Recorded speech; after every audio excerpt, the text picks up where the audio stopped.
Hello, it is I, Ian Cessna.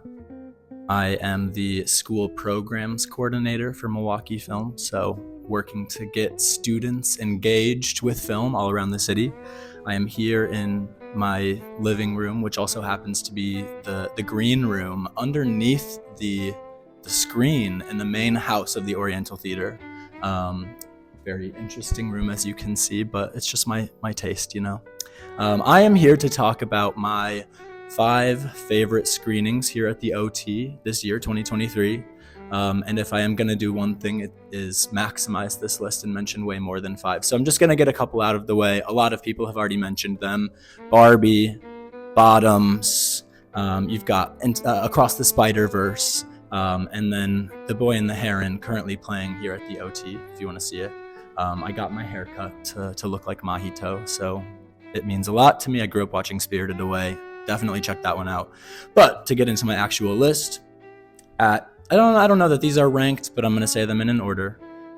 Starting with number 5, we've got The Angry Black Girl and Her Monster. I'm actually going to reference this as one of our education screenings. We bussed over 500 high schoolers from around the city to the OT to watch the film all together. It was 4 days before Halloween. The film is a kind of retelling of the Frankenstein story after a teenage girl loses her brother to gun violence. She Frankensteins him back to life, and it's very much about gun violence and police brutality and what it's like to be a black teen in America. That said, it was also just so fun to watch it in a room full of high schoolers who were laughing and screaming, and it just was, incredible to see that massive room filled with people excited to watch a movie together. After that, a smaller film, we've got Scrapper. Harris Dickinson is the best actor that's currently working that nobody's talking about. Every role he's ever been in has amazed me.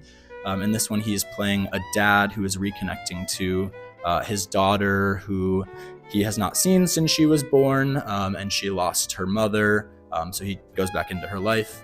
And it's told from the daughter's perspective. She's about 12, and I'm just a sucker for the movies that kind of bend reality and fiction or fantasy.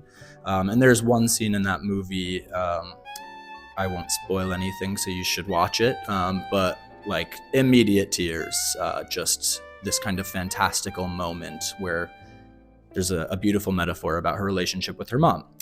I'm gonna do another more than 5. I'm gonna group 2 together, although they both are incredible on their own. I'm gonna shout out Kokomo City and Angel 69 from the Milwaukee Film Festival, 2 incredible documentaries about the queer experience, both in America in the case of Kokomo City and Colombia for Angel 69.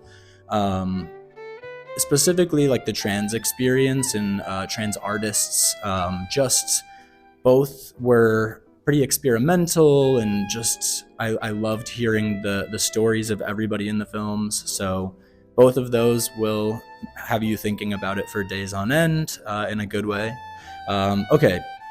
My next one is going to be Twilight. I must admit something, which is that in high school when Twilight was coming out, I was not a Twihard, and in fact I was a Twi-hater. But I never saw it on the big screen. I've never seen past the second one, which I think is New Moon.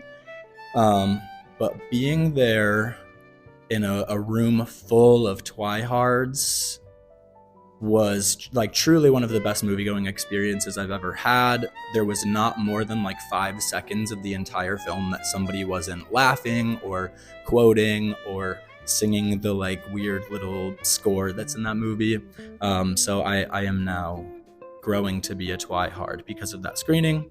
And then finally, another Milwaukee Film Festival pick, and also in relation to just a really fun crowd, is a secret screening that we did during the festival of The People's Joker, which is a story that reimagines the Joker's origin through somebody kind of discovering their transness and coming out as trans to the people in their sphere.